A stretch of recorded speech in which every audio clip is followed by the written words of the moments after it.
চলো আজকে দেখে নিই আমার রান্নাঘরে কী কী রান্না হয়েছে এবং আজকে আমরা কী কী দিয়ে দুপুরের লাঞ্চটা কমপ্লিট করেছিলাম। এটা হচ্ছে এক বাটি ভাত এখানে নিয়ে নিয়েছি, আর এটা হচ্ছে ডাল শুকনো, মানে আগের দিন যে ডালটা একটু বেঁচে যায় সেই ডালটাকেই পরের দিন না ফেলে একটুখানি শুকিয়ে নেওয়া আর কি, খুব ভালো লাগে খেতে।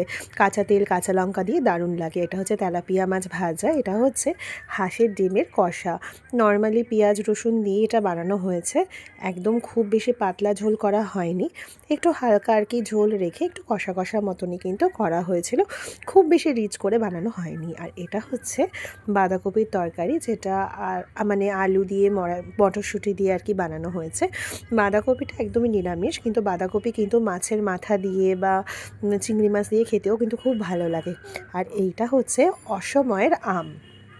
এখন বাজারে যদিও আম পাওয়া যায়, মানে অসময়ে আর কি, একটু টক হয় কিন্তু ভালো লাগে খেতে। আম তো কাঁচা আম তো সবসময় ভালো লাগে।